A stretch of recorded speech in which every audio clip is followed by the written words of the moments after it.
Hey guys, welcome to Careers Uncorked. This is your co-host Sid. And this is your co-host Sharfuz. At Careers Uncorked, we host some amazing guests and hear their incredible stories. And we're super excited to have you join us today. Shafuz, how you doing? Hey man, it's good. It's good. Happy Saturday, right? Yeah, it's good. I'm in North Carolina visiting a friend. Am I coming off clear? I know I don't have the best internet right now. Yeah, you're like in the middle of nowhere, man. I don't know. I am in the middle. Right now, yeah. I have like trees and stuff next to me, which is kind of cool. So yeah, I can introduce you guys to trees, but but how you been, Sid? I've been doing well. I'm really excited for today because this is the first time we're going live on LinkedIn. This is awesome because I know a lot of our community is based off of LinkedIn, so really excited for everyone to be tuning in from there. And I'm really excited for the session today. Shafuz Haytham is this amazing person that both of us know from back in college. Why don't you tell us a little about him? Yeah, I did. How to describe them?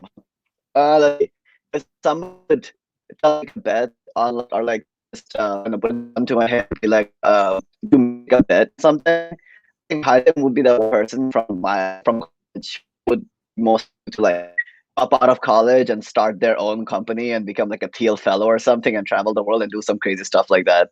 I think he would be if I had to choose somebody from college who could do that, that would be like Haytham. And you wouldn't even know when he does it. He would just do it, and okay, I'm not surprised. That sounds like something Haytham would do.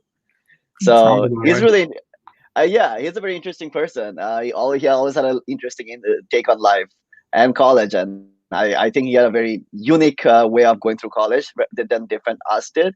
I think we just ran from exams to exams, and I think Haytham really focused on growing up in college, and reaching his potential.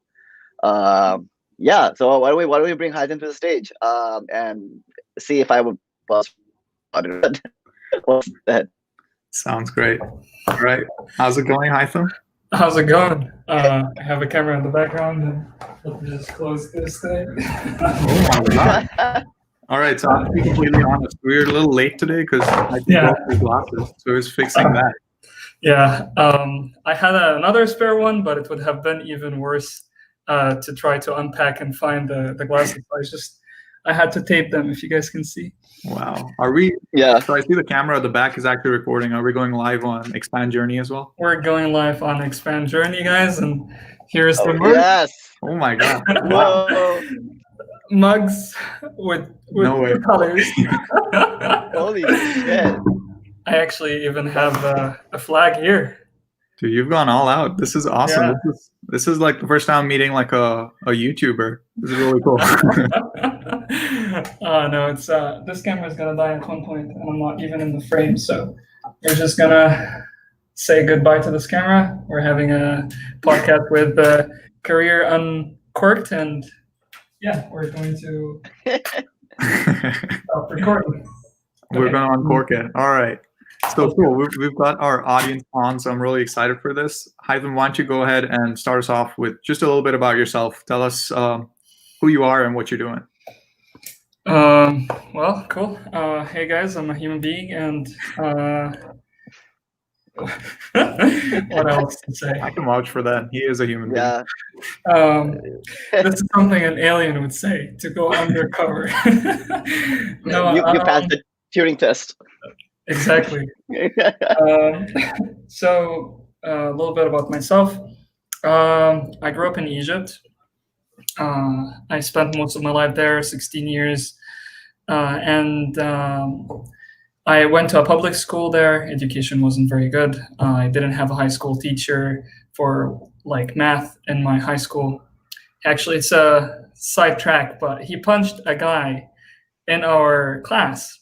And then people decided not to show up to class, which is very understandable. Why would you punch a student? And so I didn't have a math teacher for 1 year in high school. And then what else? Yeah, I ended up working as a photographer for a while. Started applying for scholarships, got into African Leadership Academy. Luckily, traveled to South Africa, spent 2 years there. Got into entrepreneurship and leadership. Realized that I actually really like technology and building products and entrepreneurship. So I was like, okay, why don't we study computer science or electrical and computer engineering in college? Mhm. Then I ended up meeting you guys at U of R, luckily, and then finished college. I started with electrical and computer engineering. After 2 years, decided to switch to computer science. It's just easier to start a software business than a hardware business. And and now I'm working as a software engineer at Microsoft. So You almost said you're stuck. I almost said I'm stuck. Yeah, you said, I'm stuck working as a software engineer at Microsoft. I didn't say I'm stuck, but it's not true. We might want to edit this part out in case someone from Microsoft sees it. Yeah, no, this is live. If anyone's tuning in from Microsoft, make sure that you know that Haytham said he's stuck. Oh, if my manager is watching, hey Roji. That's so funny. But yeah, so is it good to say that you're scared of math? Because it seems like there's a lot of punching going on. I mean, people are scared of math by itself, but this seems like a whole different thing to be scared of. Well, so when this happened, and my high school teacher punched this guy. The way I learned math was actually almost just always self-learning, right? My father also gave me some guidance. He would teach me some tricks. He was good at math, but I feel that the way I learned math was I can hear Rahul in the background. I'm just gonna close the window because I'm getting distracted. I get distracted pretty easily, guys. I'm sorry about that. So math was one of those things that I would say it didn't scare me. It challenged me in a way that made me feel curious and intrigued. When I went to college, I started sort of disliking the way we were learning math. And this made it harder to find the motivation to actually pursue it even further. But I know that it's something on my bucket list to even get better at math. I would say it's not that I would say I'm average right now. Didn't ace all my classes. Sometimes when I don't find a reason to pursue something, it could be hard to actually push myself to pursue it. But math it's one of the languages of the universe, and it's very beautiful. I appreciate it. Yeah. Likewise, I know Aryabhatta, back from my hometown, invented the number 0. So huge fan. Oh yeah, huge fan. Let's go. Yeah. Oh wow! Oh really? That's a fun fact. I did not know that. Yeah, it's pretty cool. I got a lot of those zeros in life, especially in college. But that's a different story. So thanks to the person for inventing it. But Haytham, again, thanks a lot for just taking the time for us today, and we're super excited to cover a lot of interesting things. So one thing we're very curious to start off with is let's talk a little bit about your college experience. What would you say were some of your most significant experiences from college that stands out when you look back at it? Okay. First of all, I just want to highlight that all these questions I never heard before. Yesterday it said, "Yo, so guys, this is Muhammad, by the way. He came for a visit, so we have a whole crew today." Wow. Oh wow. Cool. I don't know. Muhammad from UFR? Yeah, he also went to the same. I don't know if it's gonna get super dark if I do that, but just. No. I think I know Muhammad. I think I know who you're talking about. Binichi? Yeah. No, not Muhammad Binichi. Muhammad Ahmed. Oh, okay. Fact set. But so yeah, yesterday said we're getting a lot of sidetracking. Sorry that my brain works in this weird way. Focus. But yeah, I'll focus. So Sid yesterday, last night was like, "Oh, I'm gonna send you the questions." I was like, "No, let's keep it spontaneous. I'm just gonna go ahead and answer as you guys go." So never heard these questions. Some experiences that stuck to me in college, right? Well, college has been definitely, as you said, a very a huge growing experience. A lot of things actually happened throughout college. I went in with a lot of confidence, right? So coming from ALA, thinking that, oh, we're gonna change the world, blah, blah, blah. And it's it's a very strong narrative there that you're gonna go back to the continent, do something great.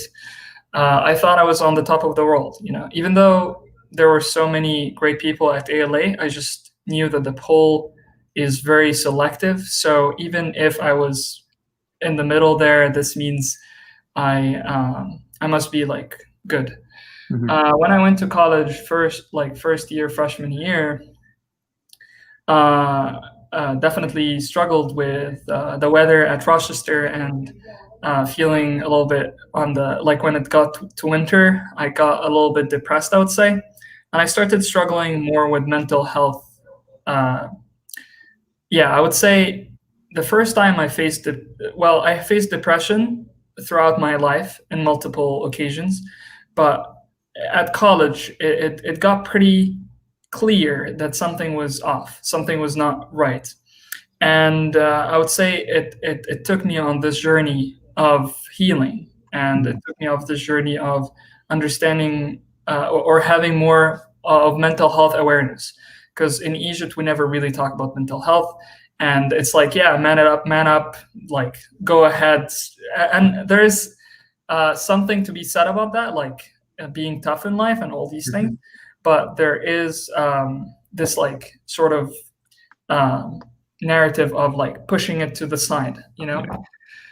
So I would say one of the things that, like one of the experiences that sort of shaped my college was getting depressed in a way. At one point, getting pretty existential, like more existential than I have always been existential, but like more existential.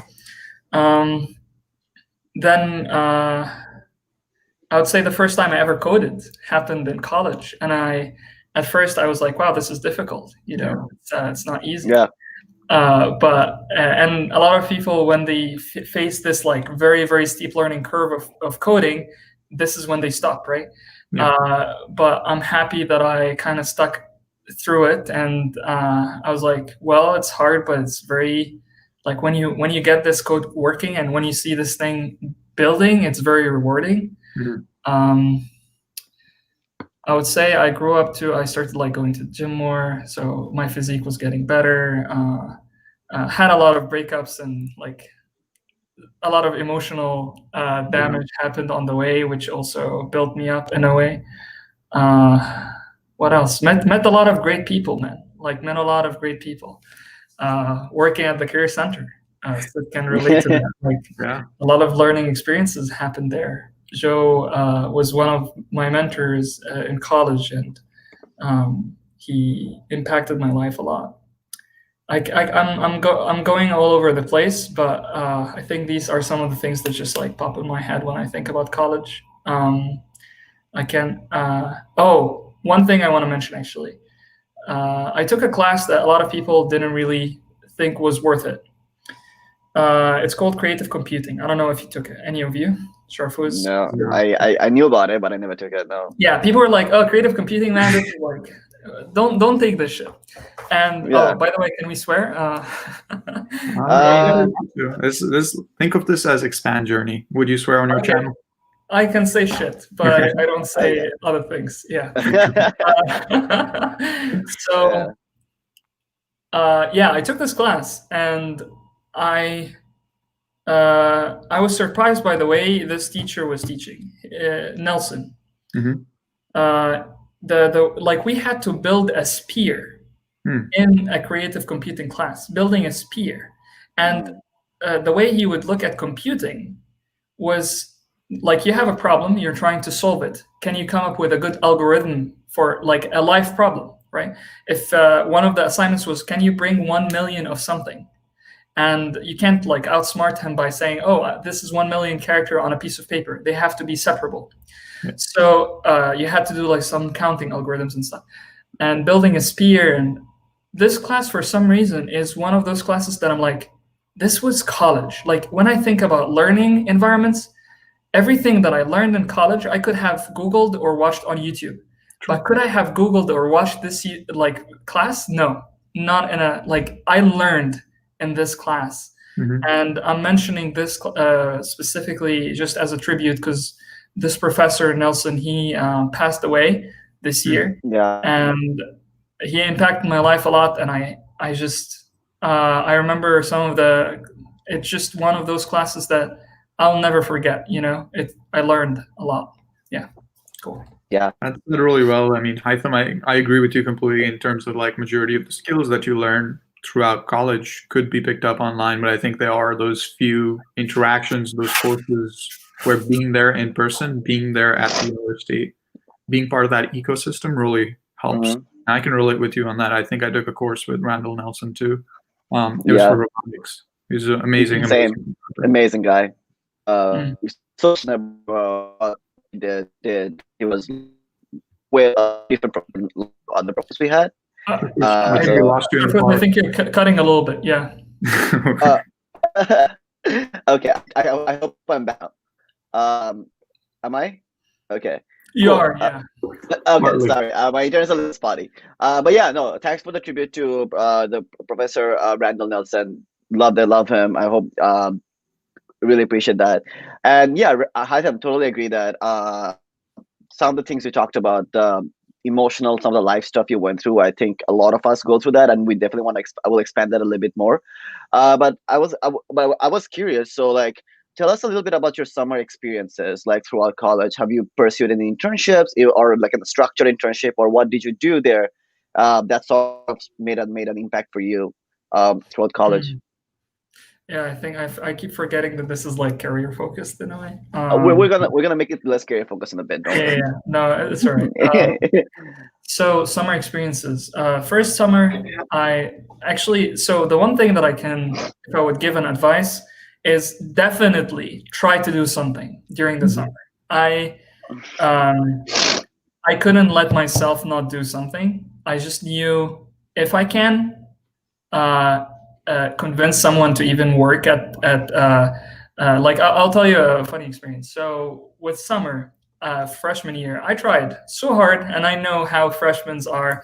You're like trying to get this internship, and electrical computer engineering is not as big of a market as software engineering, and usually they don't hire freshman students. Nobody really hire freshmen, but sometimes they do. I didn't know about programs. I didn't know that like there are some programs offered by Google and Facebook and all these companies that can train you somehow. But Yeah. I just tried applying right away. And this is a mistake for some people who are applying.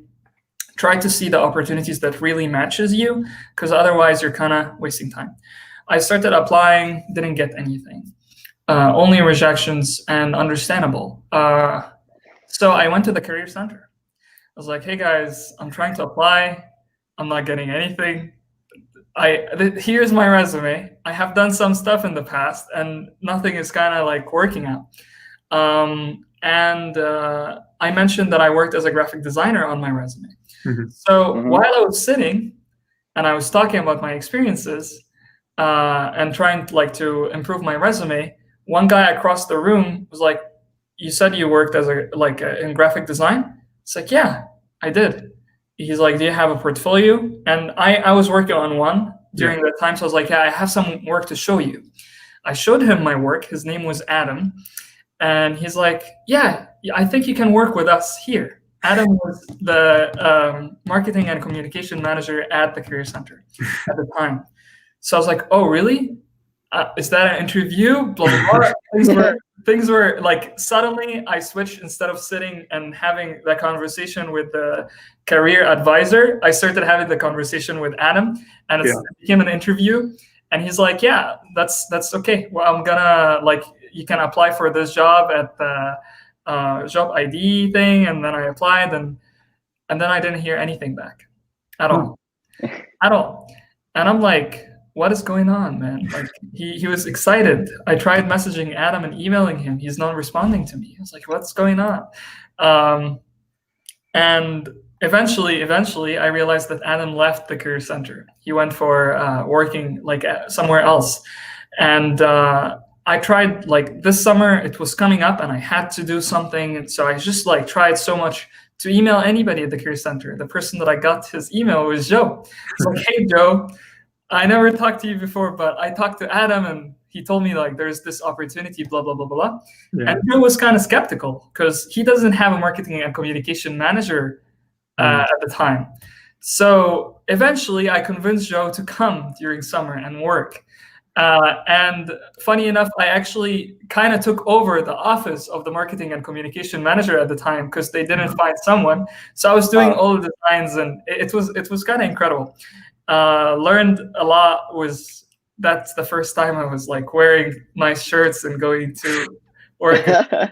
But if I can say something, how did this work? I would say I tried, put myself out there.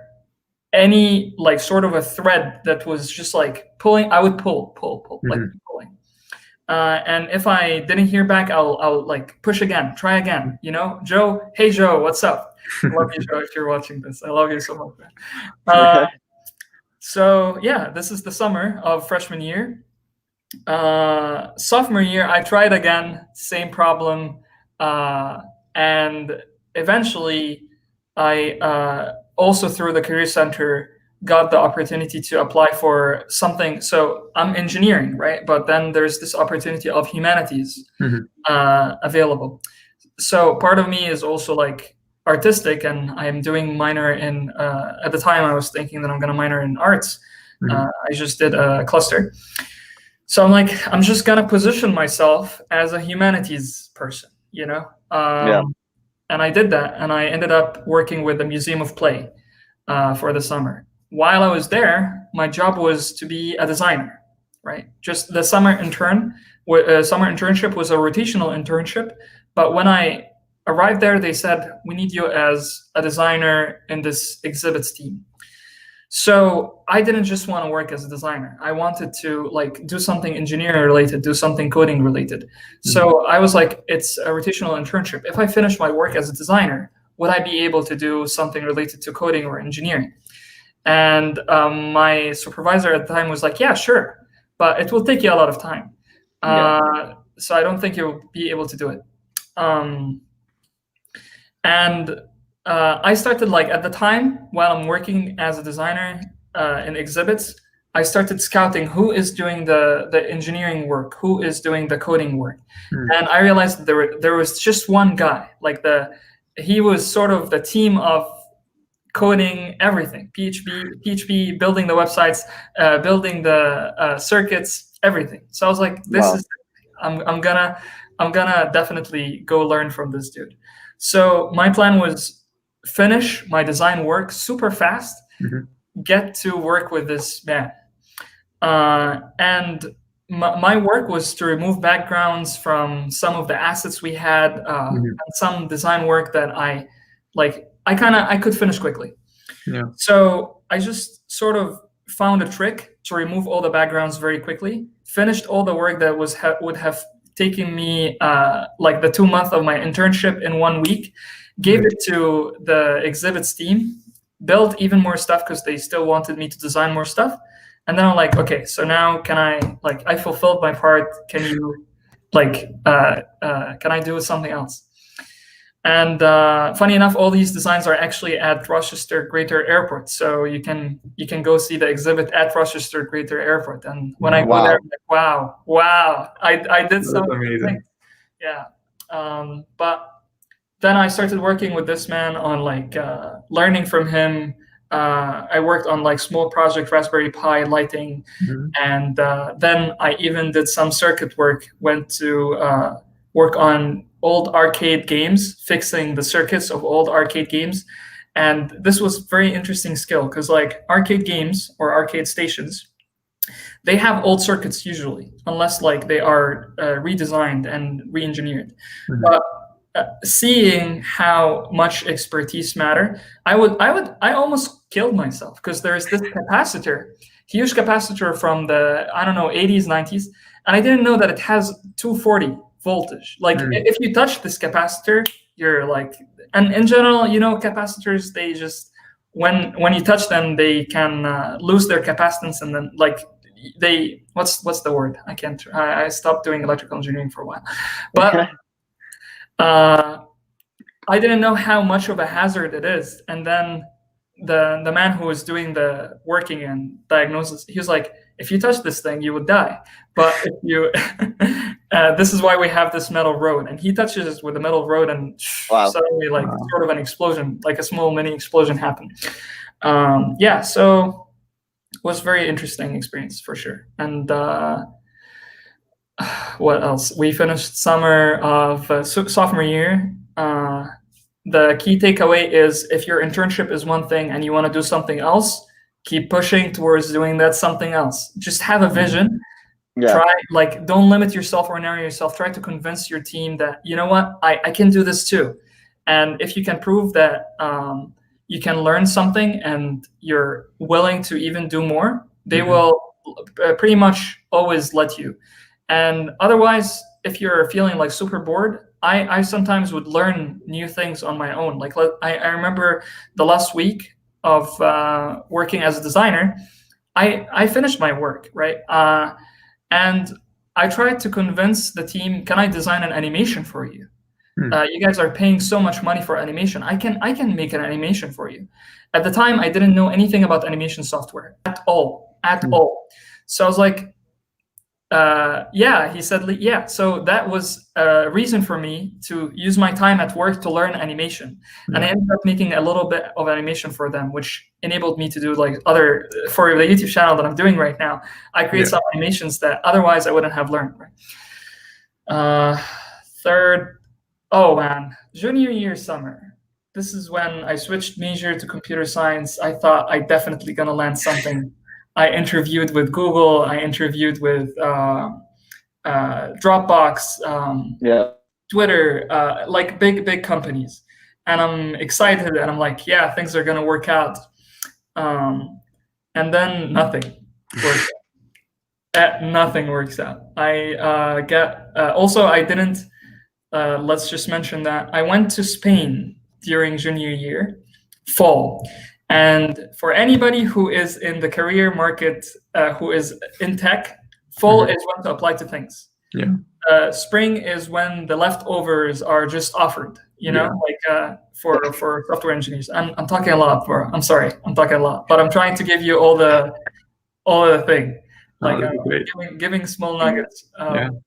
So fall is when to apply, and apply early. I didn't know. I just went to Spain. I was like trying to heal, quote unquote. I went to Spain to heal. And while I'm healing, I'm like, I'm just going to apply. And I'm seeing these people getting interviews at Google and Facebook. And I'm like, am I late? You know? Yeah. And I was pretty much late. So when I arrived at Rochester in spring, I went to the Spring Expo. Nobody shows up to the Spring Expo because most of the careers are done in the fall already. Like all the opportunities are already taken. Okay, I'm just gonna act as if I'm drinking something from this because it's empty, but now it's a talk show. It's like and then I came from Spain. Thinking that I'm gonna get something in the spring. It was very completely done. Couldn't get anything, and I was stuck. I don't want to work at the career center one more time. I could like potentially tell Joe, hey, but I kind of knew that this is the progression of my career. I want to do something now in my junior year related to software engineering. I can't just do something related to humanities anymore. So I was like, okay, what can I do? I'll co-found a startup. I want to take all the people who didn't work like as software engineers, who has the passion to do something during the summer, and I'm going to start something. And my intention was, okay, if I can't find a job, I'm just going to create my own job. I'm going to start a company or whatever. Like, yeah, we have these, if you would call a Career Uncorked as a company, then I can call what I did was whatever. Was it a scam at us? No. I was just saying, like, you guys are co-founders. It's just I would not call it a company because we were not making money at the time. So I'm just gonna call it a venture. Pre-revenue. That's the word. Yeah. I watch a lot of Shark Tank. Pre-revenue is your business. Pre-revenue. Okay. Pre-revenue project. Yeah, so I want to start a project that is related to computer science and coding. And while I was trying to find someone, I'm like, pitching this idea to this guy, pitching this idea to this guy. Would you like to work with me on this idea? And suddenly, out of nowhere, I receive an email. One of the people that I talked to, you know Mark Haddad, right? Yeah. So Mark was some guy emailed Mark telling him that he wants to start, like he has this project to build a guitar, or a musical instrument, and he's looking for a software engineer or an electrical and computer engineer. So Mark was like, hey, do you want to work with this dude instead, like of starting your thing? I was like, huh, okay, I'll meet this dude.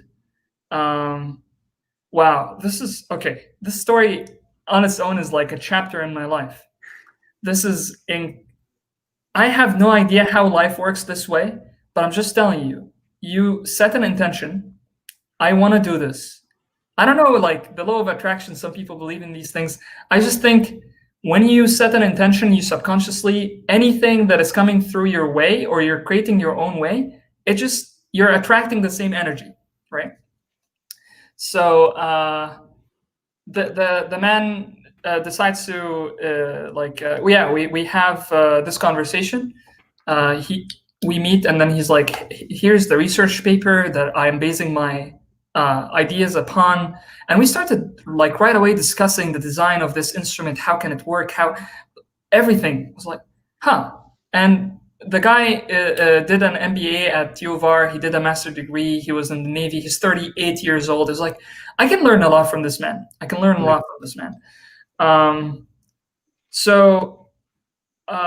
Oh man, I will tell you something, and then I'm just like gonna finish up because I have been talking for a while. But I just recall that when we're having this conversation, I had a doubt in my heart, like thinking, is this a good idea, right? Yeah. Maybe it's not gonna work, right? It's such a hard engineering project, and I learned so much during summer. Like you would not even imagine. I was working 80-hour work weeks, and more than that, we're sleeping on each other's couches, and it was like a startup. But at the time before starting, I was like, is this like something that I think? Can I find some other thing? Maybe this is not the best opportunity. And while I was making the decision, he hit me up. He's like, hey, we're going to this maker space to meet some people. Do you want to come? I had some studies to do during this night. So part of me was like, you know what? I don't want to come today. But I was like, if I'm going to commit for this summer and work with these people, I better be able to like show up. So I was like, yeah, I'm coming. I showed up to the maker space, and apparently this guy, his name is Juan, he was interviewing so many people for the position that I was getting into. And I didn't know that he already got some funding and stuff. So I just acted out of like, I'm curious. I want to see this maker space. I don't have a car. You guys have a car. I'll just go with you and learn about the product. But I was like trying to ask questions while I was there, blah, blah. And he said, everybody he told at the day, like, come, nobody showed up except like you decided to show up. So when he was thinking about like the 13, 14 people he talked to, he picked me up. And I didn't know it was like a position that I'm interviewing for. I thought like I'm in, but apparently there was a lot of like, he posted it on electrical and computer engineering mailing list and the computer science mailing list. So a lot of people came to him and talked to him. I just never, so that's, and then summer happened, very, very transformational junior year experience, did so much coding. And then senior year, I learned all my lessons from all these summers. And I'm like, before fucking, go ahead. It's fine. It's uncorked.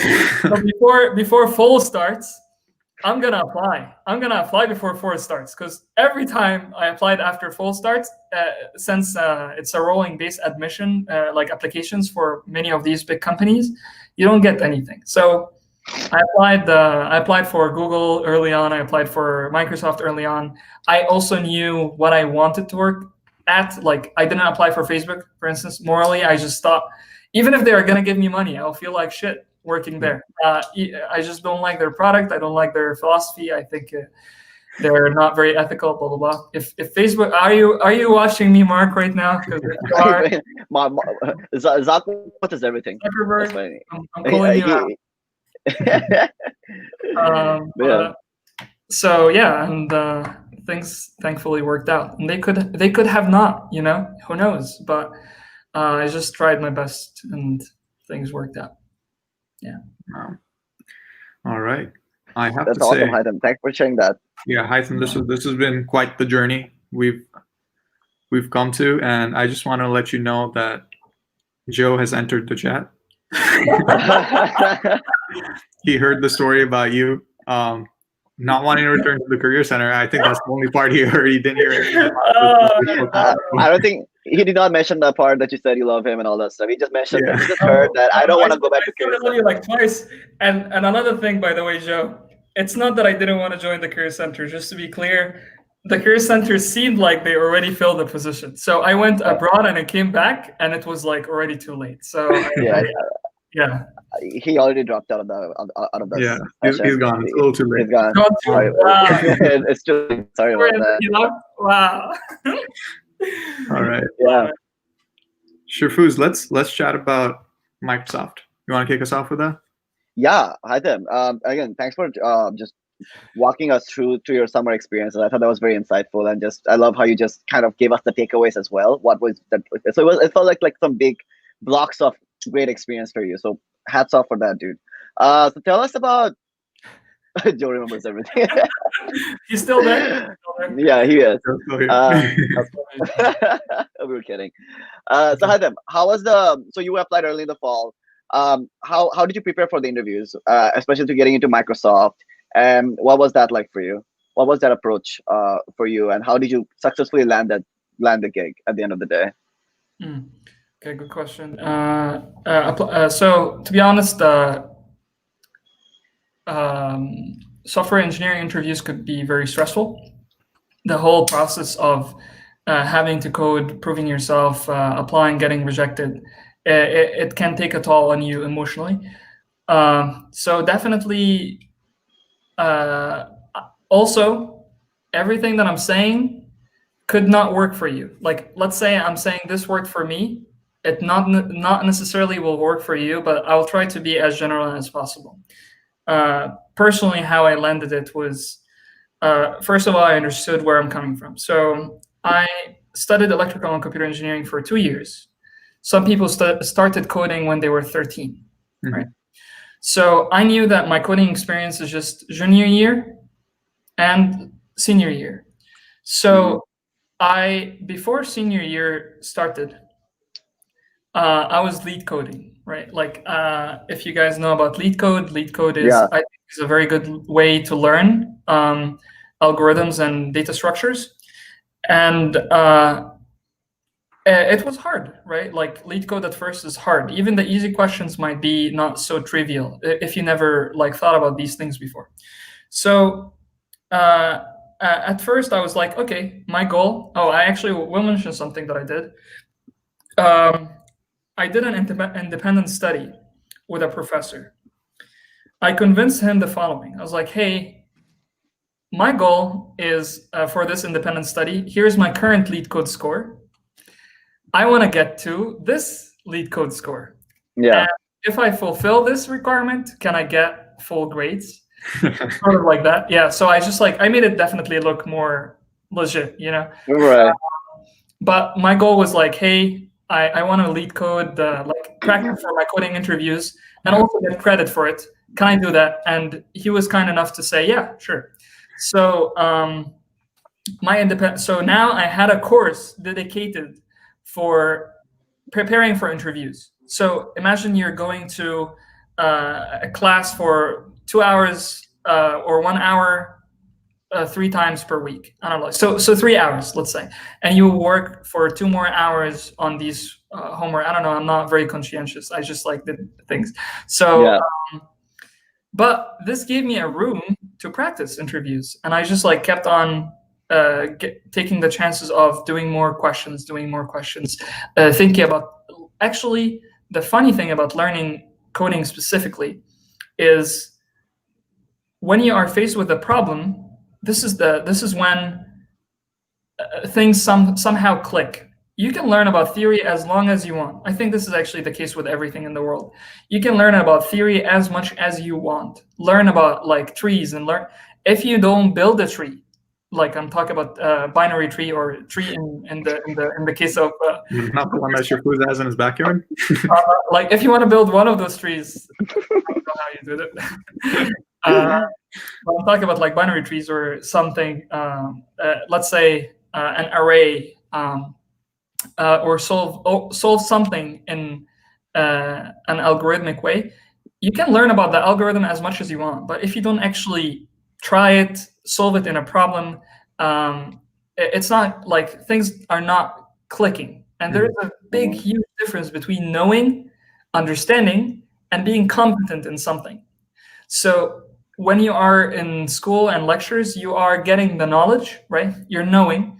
I don't think this is the best way to know, but let's say this is how we do it these days. So you're listening to this lecture, you're watching YouTube videos, and you're getting some knowledge, right? Mm-hmm. But that doesn't translate directly to understanding. Understanding is when you get this like, oh, wow, aha moment. Oh, wow, like this is incredible. It's just like, wow, how did they think about that?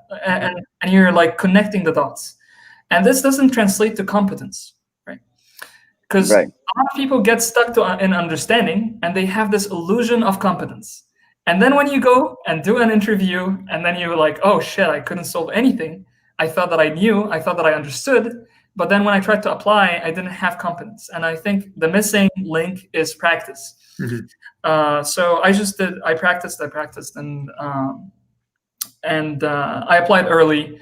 And every time that I had a chance to do an online assessment, even though I knew that I'm not interested in the company, I would do it.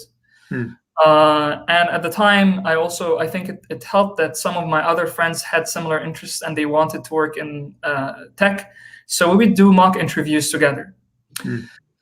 And then I recall I had an interview with Yelp, online assessment. Funny enough, they gave me two questions. One was practice question, and this was labeled practice question. And the other one was the real assessment. I do the practice question. I'm just like watching the question. I'm sort of like thinking about it. I'm not coding, right? Yeah. And time is up. But for some reason, it said submitted. I'm like, what's going on here? It seems like they tricked me. They said it's a practice question, but they submitted the answer, which is blank. So I received an email from Yelp saying you got rejected. And I'm like, wow, this is even like evil. I didn't even expect you guys would do that. So I went through the other question, the real question, thinking, well, since I already got rejected, why not just try to solve this one? So before the link expires, I code the whole thing. I'm like, yeah. And then I receive another email, same day, hey, we would like to interview you. Wait, how does that? Exactly. I took a screenshot of these two emails right above each other, like one right above the other.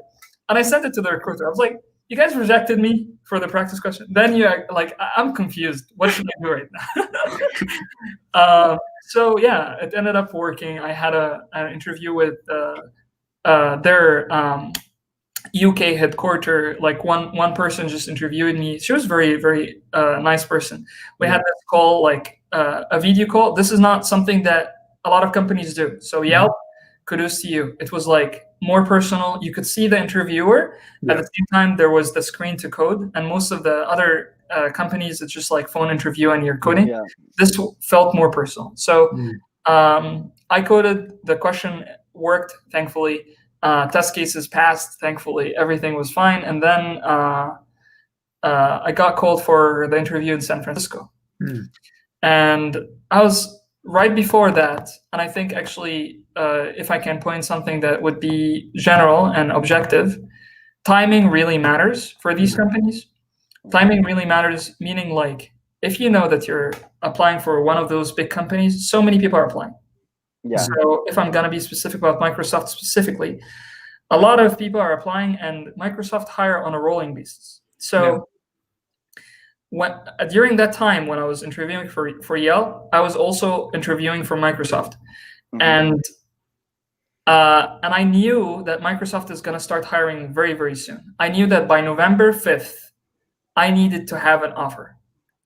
For some reason, I just had it on my calendar. November 5th, sign offer. And funny enough, I sent an email to Megan. If Joe is watching, I told him this story. I told her, hey, Megan, I thought about it very hard. And the only two companies I would like to work for is either Google or Microsoft. I don't want to work for anything else. I don't feel like I relate to the missions of any other companies. And and I remember, like, in the email I wrote, I can like share the email with you guys. I'm open with that. I told her I'm speaking it out in the universe, just so it like I'm just speaking it out. You know, like maybe the universe will listen. And I remember Megan was very, very, like, she's a very resourceful person. She's like, well, they're coming on campus. So if you can land an interview on campus, that would be good. And I thankfully landed the interview on campus. And then, but I knew that they are having these rolling basis admission, and they're hiring a lot of people during these days. And I was kind of late, right? So even though I applied early. So I told Microsoft, hey guys, I'm interviewing for Yelp and I might get accepted. Who knows? So what if, so I don't like get pushed with the deadline of, because Yelp would only give you 1 week to say whether you're in or not. So I was like, I need to interview like as soon as possible. Like I think I had the Yelp interview and 3 days later I had Microsoft interview. And the goal was so I don't have to make like a choose between like let go of Yelp, knowing that I don't know whether Microsoft is going to happen or not. I just wanted to have 2 offers and decide.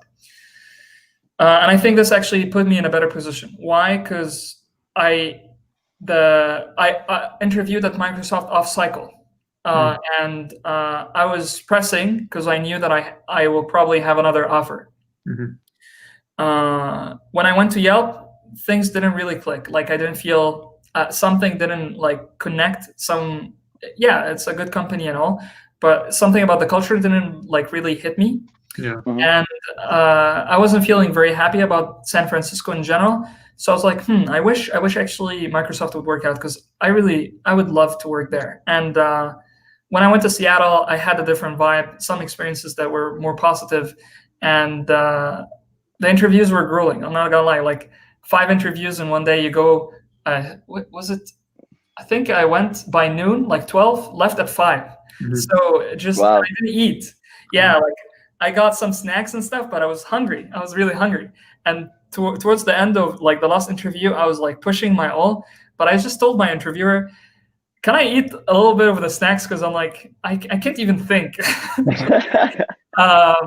And he was I knew that I'm clicking with these people on a personal level. And I told myself, like, even if this doesn't work out, I'm glad that I reached to this point. Like I have fought so hard to get here. So when I received the offers, I just like, I negotiated a little bit, and I ended up signing the offer from Microsoft. It was quite the story. Did you tell Yelp that their recruitment system's broken? Sort of. Like actually, funny thing about Yelp, I came prepared not just for the interview. I even designed some like ideas. You know, like I came up with this document, the ideas box for Yelp. So I was like, Google does reviews. What will make Yelp even more like favorable? And I started thinking about things that Yelp can do, how to gamify the process. And I designed all these things with mocks and everything. Like I designed a lot of ideas for them. And I had this document that is, I was like typing it and designing it on the plane. And in my head, I was like, this will make me stand out. Like everybody's going for a coding interview, but if I show them that I have also creativity, they will probably appreciate that. Funny enough, they didn't. Like they just like the document, I just gave it, and the guy was like, I was like, Yeah. Oh wow. Yeah, and I kind of like, this is when I knew, oh shit, I don't want to work here. So yeah, I didn't do the same for Microsoft though, Yeah. because I thought maybe they just don't want new ideas. So I just gotta keep it low key. That's so funny. Wow. Yeah. Yeah, that's Yep. a good story. Yeah. I'm not using Yelp no more, guys. I'm done. No, All right. no shade or anything. Oh, we've got another friend. We've got Nixa hanging out with us. Thanks for joining us, Nixa. On Facebook. Yep. All right. Let's How much chat time about do this. we have, by the way? Do we only have 10 minutes? Wait, what's up? How much do we have? How much Time? time? Dude, we are actually running late. We're quite a bit late, but here's the thing: we're enjoying ourselves, and that's what matters. That's Sounds good. So we're gonna keep going. I think so. This is like the finale, right? Like I'm really excited about this, and I want to hear about your journey from Rochester to Seattle, and this YouTube channel that you started. I remember you skating around like outside the library. That was your first video. I've been following you since your first video. Dude, the videos were amazing. Oh my god, I don't know how you do that. It was beautiful. I'm just curious. So I know a little bit of the backstory that you've been trying to do this for a little while, like make YouTube videos and try and sort of express your thoughts. So walk us through this whole journey that you've come through, and what is the goal with this? Expand on your journey a bit. Yeah, expand on your journey a little bit. Okay. It's like a mic drop No, moment. just hold the mug and be like thinking, huh? Yeah, like but it's empty, bro. I wish I had something. I couldn't have time. Do a thumbnail. I think this would be really cool. Yeah, do like a clickbaity thumbnail. Okay. Oh, yo, stop talking to me.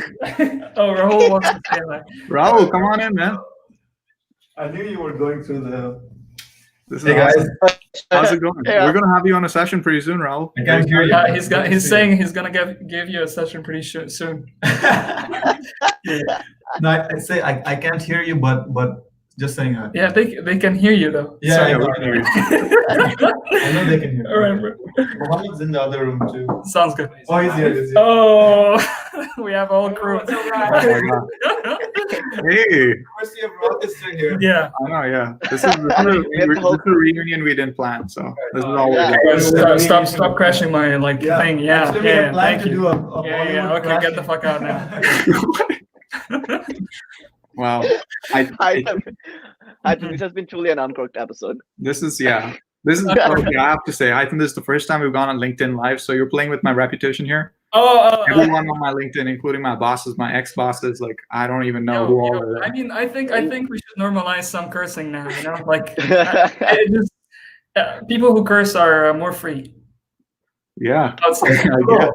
Not too much cursing, just a little bit. Yeah.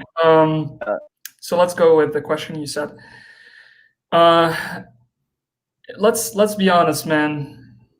Let's be honest. Like, yeah. Okay, this is gonna get deep. So I hope you guys are ready for the ride. Please, let's do it. So, yeah, you can be happy. You can do all these sort of things that society like thinks are successful. You can work at Microsoft. You can do whatever you think would get a degree. Yeah. But still, there is something that will be missing. And I don't know if you heard about Maslow's hierarchy of needs. Have you heard about that? Yep. Yeah or no? Yep. The I couldn't hear you, Sharfuz. Sorry. Sharfuz, you lost some. Okay. Okay. Oh, I mean, like the basic needs, Maslow's hierarchy. Yeah. No, go ahead.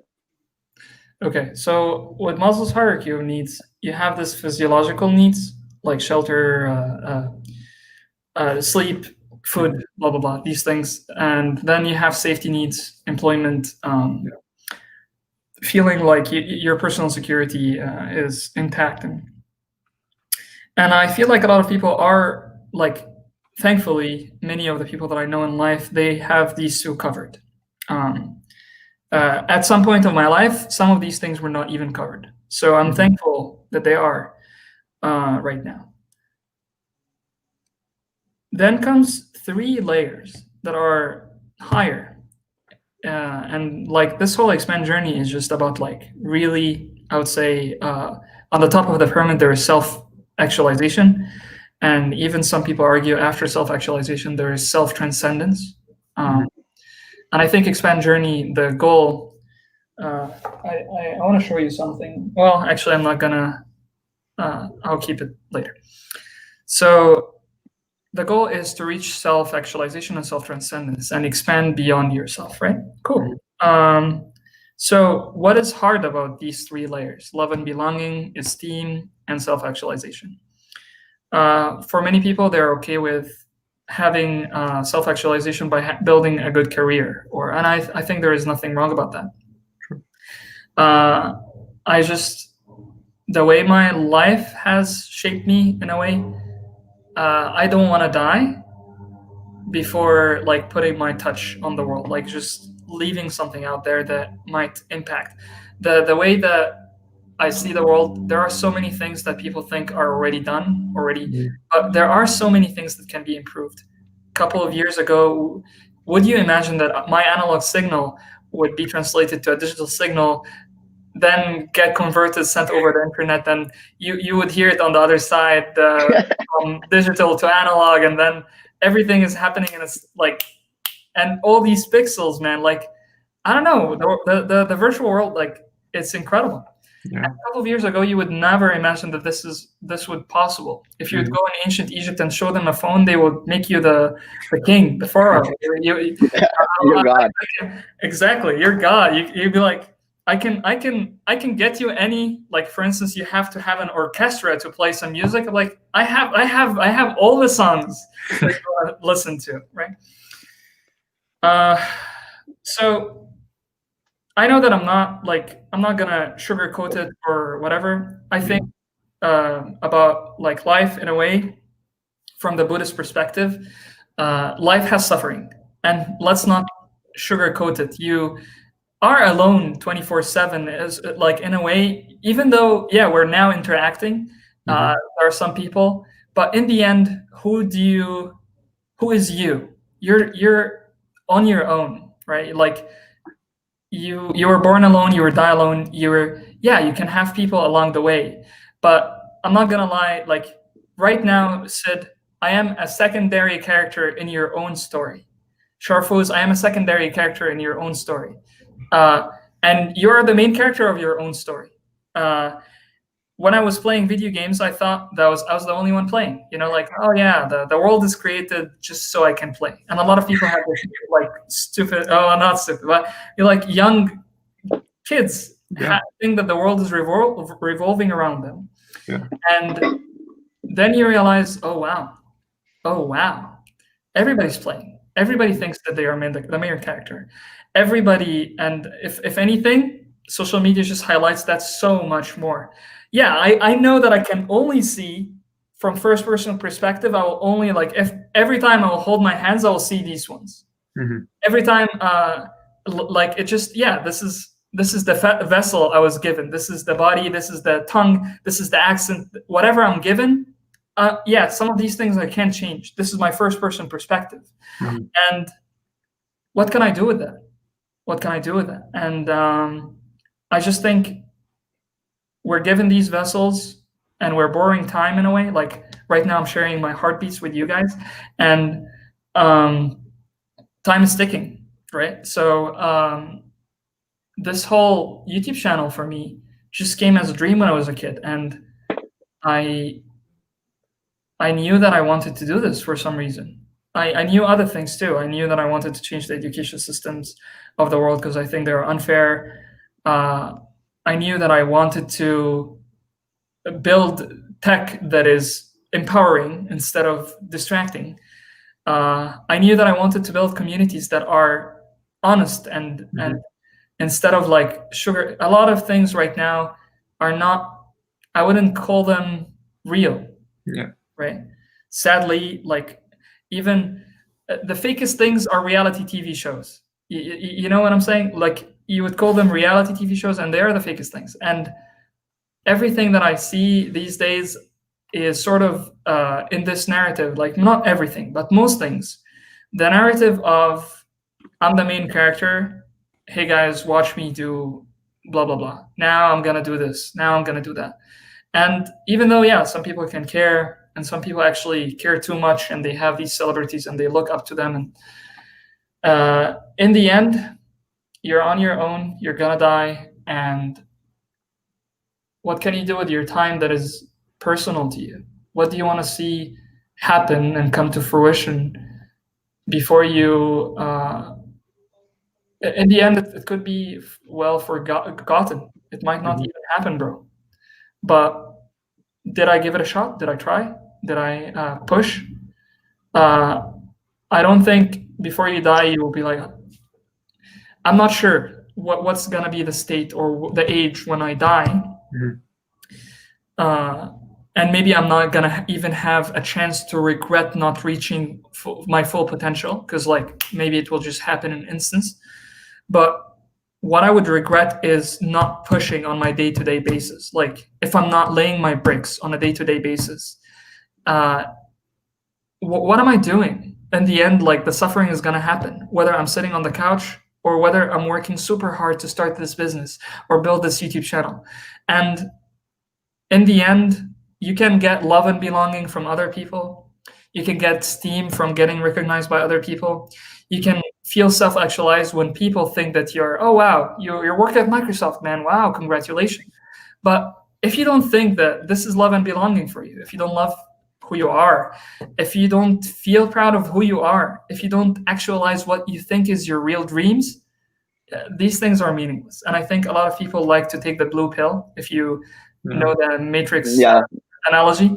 To take the blue pill and sleep and just like accept the way things are, because it's too hard to see the other pill and take it and see the numbers of the background in the Matrix and try to navigate your way. So in a way, like maybe I just want to be Neo, man, but like why not? Why not try? Why not try? Yeah.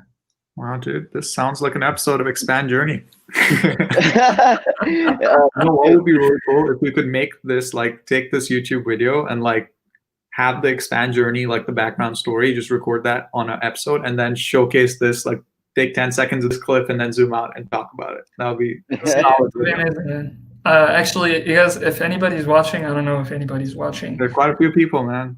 Hansini. Oh wow, Hansini. Yeah, if you guys are watching, why don't you just go subscribe to Expand Journey? We're almost 170 subscribers. Almost. Like if we can get to 200 guys, I'll buy you coffee. Me? Yeah, both of you. Oh wow. Okay. Wait, what is that Uncorked thing? Oh, this is just like to uncork. Interesting. There you go. Expand Journey. Oh, damn, sounds good. I really love the last 10 minutes or 5 minutes that segment. I think and I think this is something I personally always loved and respected about you. I think that's really for me. I think one way to say what you did was that I think it's all about leaving a legacy, and that personally really matters to me as well. Like you are here, what legacy do you leave behind? You know, it's not just being at Google or Microsoft, just a social construct, respected things that people do, which is part of a social construct, right? If you're working at Google, Microsoft, oh my God, that's amazing. I think it's really, I love that the self-actualization part. And it's also like, I personally, it's also very important for me that if I'm gone, what's the legacy I leave behind? And I love what you said, that you don't know when that, when the music is going to stop for you. One way to describe it, but it's about pushing every day, right? And it's about leaving that brick. And I needed to hear that. So I think that was very motivational. I feel like we all have these big dreams. Okay, whatever if it is, it's about leaving that brick every day. And that's how you sort of progress towards it. And at least knowing that you really pushed it, knowing that even if it happens or not, knowing that you did it. So I appreciate that. Thank you. Oh, Haytham, looks like you got some competition. Shurfuz is launching his YouTube channel. Oh yeah, I'm gonna Shurfuz's journey. I'm gonna be like contract journey or like stay home. Wow. All right, okay. Haytham, question for you from the audience: is everyone going to get coffee if they subscribe, or what's the deal? Well, if I get 1 million subscribers, I'll get everybody coffee, guys. Like no, like everybody who subscribed now will get coffee when I get one. Tell me that you subscribe. I'll actually buy you coffee. Yeah, like whoever subscribes now and say, hey, I subscribed, One day we'll get coffee together. Oh, wow, I see the banner going away. But one thing that I want to mention, Sharfu, is about leaving a legacy. I used to look at it this way too. Now I can't actually justify it. Meaning, in the past, I thought it would be nice to leave a legacy. Actually, some people have kids to leave a legacy. Some people want to continue their life so much that when they feel like they are purposeless. Personally, I don't want to have kids. So if sorry for future partners, but This is the first time you've heard it here, guys. This is only encouragement what you've heard. The Haytham doesn't want to have kids. So if there's any potential suitors, just an FYI. I'm sorry, but yeah, but it doesn't make sense. And I'll be honest with you. I think that human existence has something unique about it and cool. However, I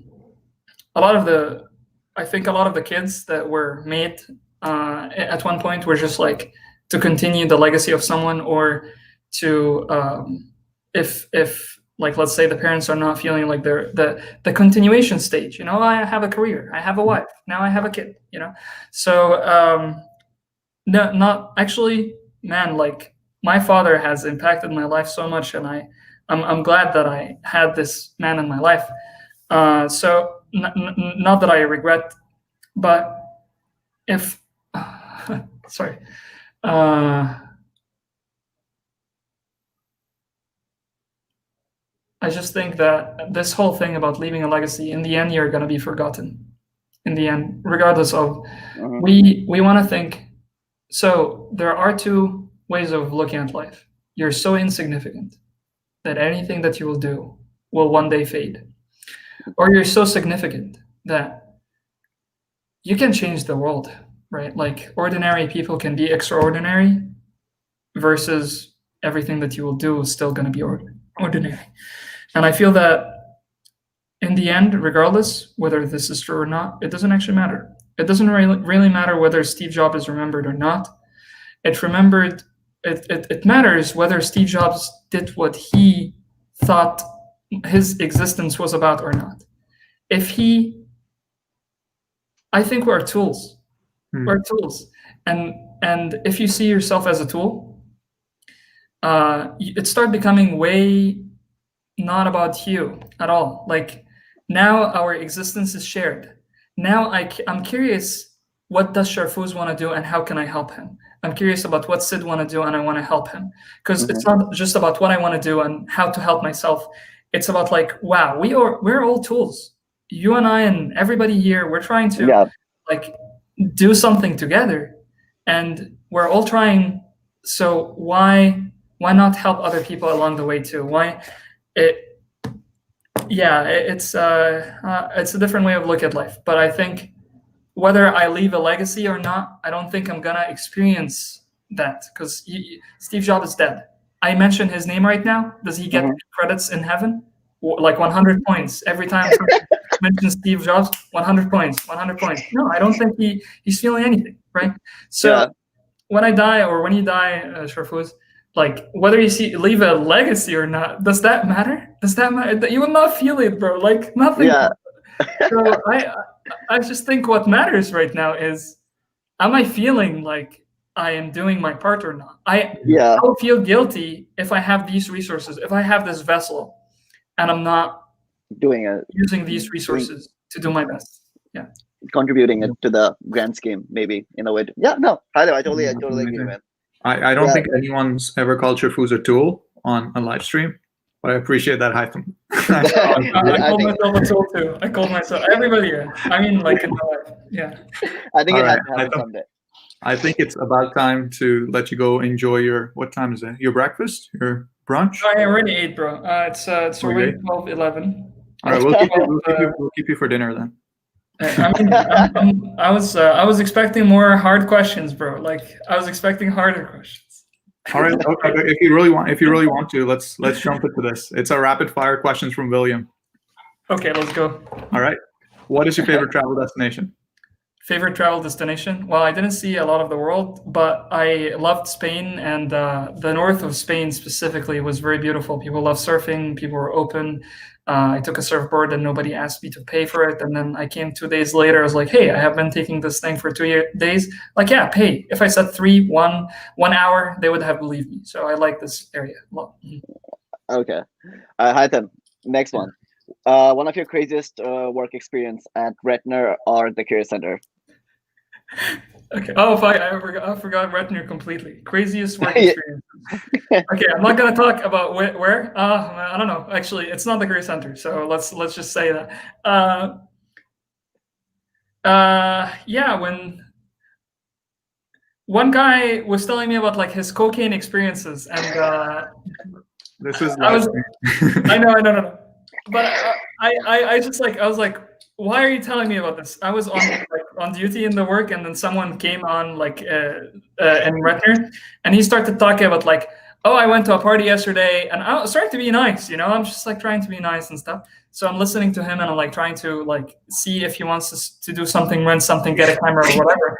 And he's like talking, I went to a party last night, and there was cocaine, and I was like, okay, what can I do? And yeah, he just kept going. Too much information. I'm not gonna talk about what he said, but he's like, we hit the. I was like, I don't want to know, man. Do you want something? That's a good one. This might be the last time I will live stream on LinkedIn. So Yeah. He just got his license. Yo, I didn't say that. I never actually did that. It was good while it lasted. But It was. like a revoked. all right. Right. Tell us something that not many people know about you. I sometimes have episodes of depersonalizations, which means like maybe in the middle of the day, sometimes I would like look around and be like, wow, I exist. Oh, wow, this is my hand. Or sometimes I would see myself in third person perspective, which is kind of weird, like, and scary. When it happened for the first time, I was like, wow. Yeah, and a lot of people experience these things on psychedelic drugs, and I was like able to connect with some people who have the same experiences. Apparently, yeah, it's just it's something that it gives me perspective on life. Yeah. Yeah. You see yourself in third person, but it could also be very detrimental sometimes. Like you can suddenly just zone out completely, and people can't like bring you back, and it's hard. But Wow. That's a good reflection item. Yeah. Is Yeah, this, no, is thank this related to Burning Man at all?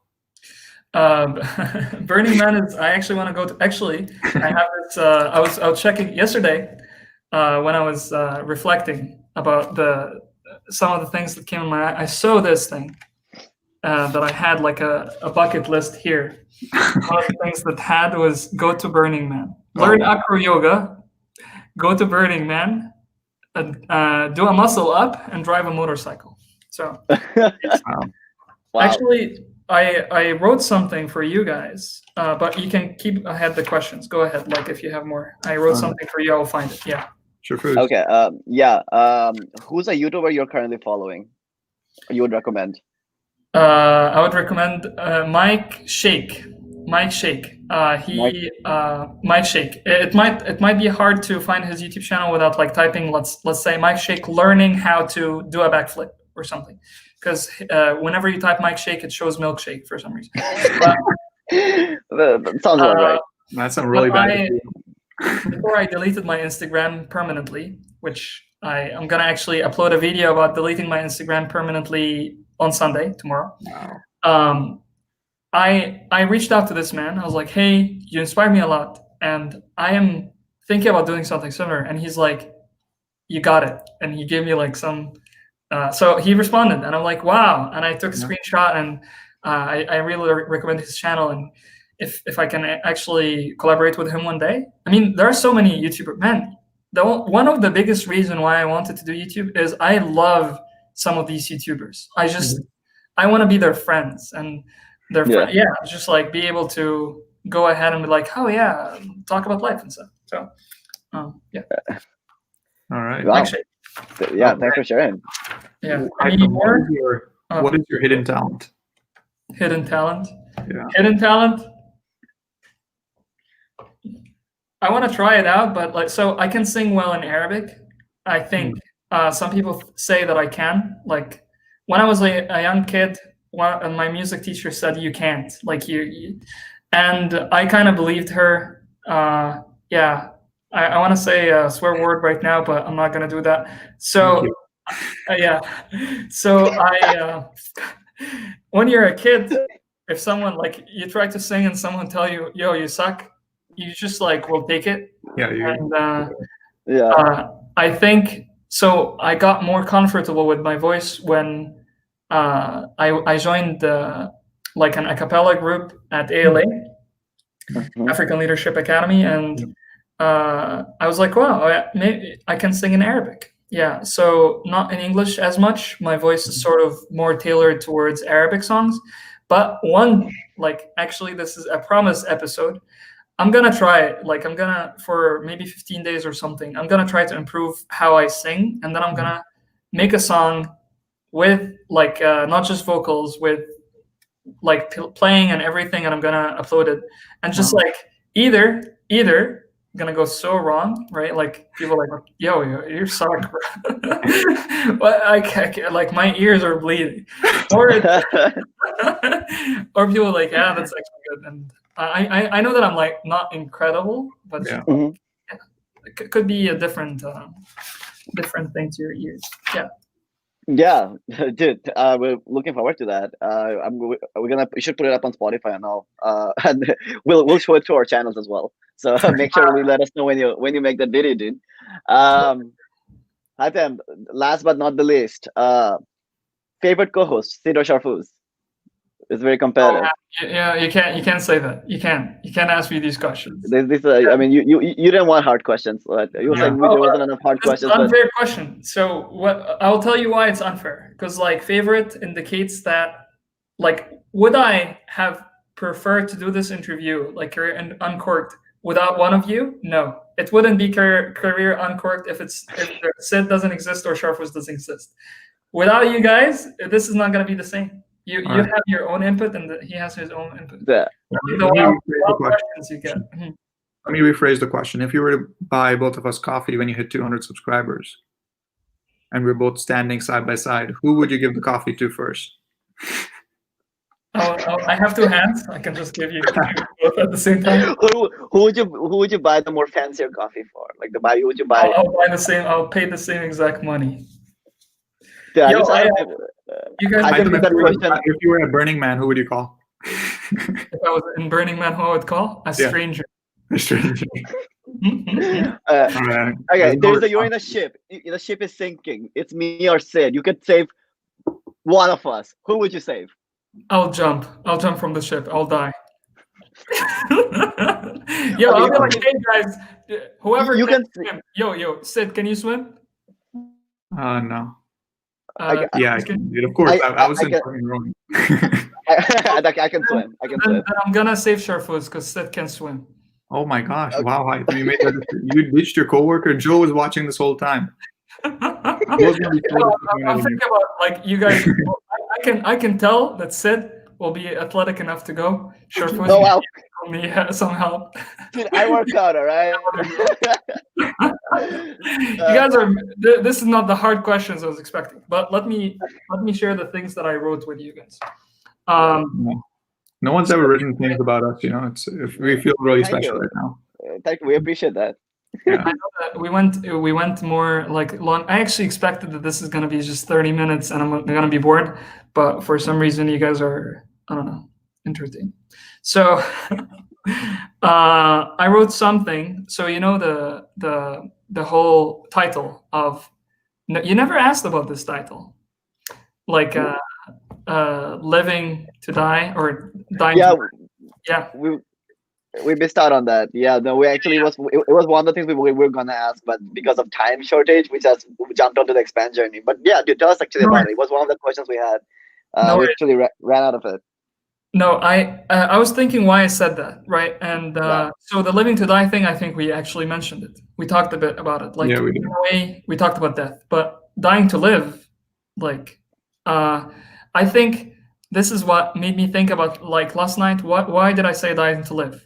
Just, is it because it's catchy, living to die, dying to live? But there is some truth about it, which is there's this practice that I have been engaging in, which is like a kill list in a way. The things that I wanna kill in my old self to fully like expand in a way. And there is something about, I don't know, like, this is my personal experience, but some things that I have done in the past, I am not like super, like, let's say I made mistakes. I'm not very, very proud of some of the things that I have done. I was lazy maybe in the past. I was, whatever the state I was in the past, I don't want it to hold me from being who I can fully be. So these skill lists, for instance, can like range from, okay, I'll just share something very quickly. So I noticed that whenever I talk to people, like some of the people that I care about, if the conversation is something that is irrelevant to something I'm curious about, like if it's about people, and I suddenly zone out and I don't want to listen, right? Like I noticed that if something is relevant to me, I'm curious and I listen. Yeah. If something is relevant to them, I start zoning out, even though they might be sharing it because it's relevant to them. They wanna talk about it. Yeah. But if it's not relevant to me, I notice that this is like I disengage.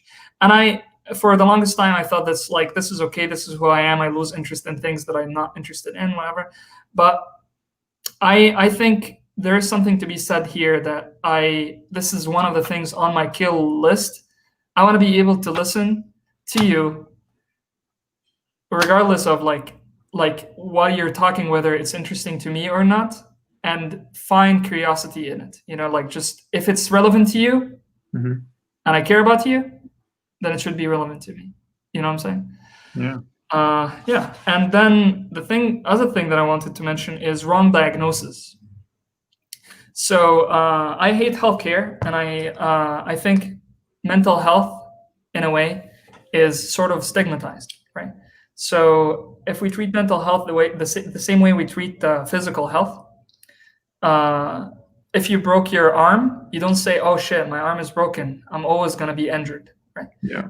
No, you say, "Oh, my arm is broken, I'm gonna put a cast here, 2 months, I'm healed, I can use my arm again." And I feel like when we label things as disorder, like for instance, depression, disorder, disorder, it feels like, oh, I can't beat that, you know? If people beat cancer, they can beat depression. And I believe that our minds are very anti-fragile. There's this book called Anti-Fragility. I don't know if you know about it, but it's a very, very cool book. You should read it, by Nassim Taleb. And he argues there are 3 states, you know, like there is fragile. People are like, "Oh yeah, don't like push me too hard, I'm like gonna break, can't take it anymore." There's fragile, or things that are fragile, like if I drop this to the ground. Yeah. We want one of those, by the way. Send it. There's so much product placement. Yeah, merch is gonna come down. But this is fragile. Oh shit, it has water. And then there is something that are robust. Like if like maybe you hit a metal, it will be robust. Like it's not gonna get broken easily. And there's things that are anti-fragile, which is like, if you're gonna label a box, "This is fragile, handle with care," you would label a box that has anti-fragile stuff with "Please mishandle." Like they take the fragile, like the hits, and they improve. Even like they get better by getting hit. And I believe that the human body and the human mind has this capacity of being anti-fragile. The way we build muscles is by breaking down, like literally tearing tissues. The way you build mental toughness is by training yourself to go through challenging experiences. And the world teaches you to sort of like, or at least I think in the current Western modern society, to sort of like stop being confronting, like take guards and And this is not, I think, the way to live, because we could be anti-fragile. Why be fragile when you could be anti-fragile? And it takes some pain, and you have to be willing to go through it. But I feel like it's worth it. And I think that why I mentioned this from the first place is this idea of wrong diagnosis. You'd be like, something is happening wrong, and you would label yourself as. So, for instance, when I said about like not being able to find interest in someone's story when they are sharing it, like if it's not relevant to me, I can say, "Oh man, I'm full of myself." Like that would be the diagnosis. The conclusion: why am I not doing that? Because I'm full of myself. But then, if you think about it, and like, or at least if I think about it, I can prove that this is a wrong diagnosis. This is actually, I'm now going through a different, like, I'm tackling something that is not even there. I can tell you why I'm not full of myself, but why is this actually like the diagnosis that I labeled? Because it's easy. It's like when you are coming up with the brute force solution for an algorithm, the easiest thing that comes to your head is just like, yeah, let's do it. And it's not the most optimized, it's not the most narrow, direct diagnosis that you can get to. You can ask yourself, no, actually, I'm not full of myself, but what is even deeper than that? Maybe just the irrelevant things to me are, I think they are going on my time, and I have wrong notions about how like time works. I don't know. Yeah, I think that's these are the things that I had in my head. Yeah, mental health, kill less, wrong diagnosis. And in the end, just like be willing to have fun and play around with this whole process of finding a career, living a life, even though like you're stuck here in life, since you're not gonna quit and just like die. Make the most out of it, and don't have kids. You don't have to. I don't. You're definitely letting me off LinkedIn, bro. Yeah. It was No, I'm pretty sure Sharfood shouldn't. Like, Sure foods. like if you were thinking Sharfood, I don't think you should. Yeah. Oh, God. Why? You think my genes are bad? No. Not anything about your genes, man. You think my genes are bad? I don't know. Like, why do you think I shouldn't have kids? That's for a different conversation. We need to do something for that. For sure. All right. I'm gonna hit you up with this later. But yeah. Sid, wow. I think we're definitely worth. We probably had, this is the time of three of our sessions combined. Yeah. We've all been in Joe Rogan's podcast. We went that long. Oh, my computer is gonna die. Yeah. And I also should have screen recorded this thing, or you guys are actually. We have the whole. No, this is on YouTube. You can find it for the rest of your life. Someone said stop sniffling. Oh, That's your first private chat. Yeah, that was yeah. I think if there was ever a day where you were to have kids, they could go on YouTube and find this video. So. Sadly, they were not, though. I said that. Did you not? That was the one thing they take away. No. I mean, it's not that I don't think they're a good idea. I actually think kids are wonderful, but I think it's almost borderline unethical to have kids. Borderline unethical, unless you're doing it for very selfless reasons. A lot of the reasons why people want to have kids is they want to improve, or they want to have a continuation to their story, or it just. And I think if we agree that life has suffering, and it's like one of the key components of it, even though it has joy, then I don't want my kid to suffer, man. I don't want my kid to suffer. It just hurts to see. I can't even take it, man. Like if I can take the pain and be okay with it, I'm here. I'm gonna take the pain. I'm gonna act anti-fragile. They might do the same one day. Maybe I will change my mind and be like, well, instead of like fearing that they will take the pain, maybe I can just develop anti-fragile kids. But I think I would rather build an orphanage or support people who already are born, already made mistakes, than create my own mistake. You know. Yeah. That's a very interesting way to look at it, Haytham. That's thanks for sharing that. These are things you would not normally hear. So and that's what I always love about like just chatting with you, Haytham. You always say you have a good insights on life, dude. I don't know. I love how that introspection that you do. I don't think even we had that kind of maturity or thought about things like that back in college. So that's one way to put it. Yeah, Haytham, One thank you so day, much. who knows, man? Like at the same time, there are so many things that I have said I'm not gonna do or I'm gonna do in life, and then later on, I had like an insight that completely changed my life. Yeah, I mean, there are so many things to talk about, but like one last thing that I would share, and then you can like head out. I went to this monastery, and I spent 2 weeks there in a silent retreat. And before going to this monastery, I believed that there is no source, or like this whole idea of God was sort of not real. And funny enough, and this is something that you guys like probably will explore in your own spiritual journey. I know now that this is not true. Like not just speculate, or it's a probability that God exists or not. Like maybe not. Let's not label it God. I'm just gonna say a source. I'm 100% certain, bro. Like not even a slight doubt or a shake of it. Like it's complete to me. Actually, I find it bizarre how I saw it otherwise, and this is scary. Why? Because when I think about it right now, I'm like, I have this conviction. I'm not gonna have a kid, 100%. And I actually want to do a video about it.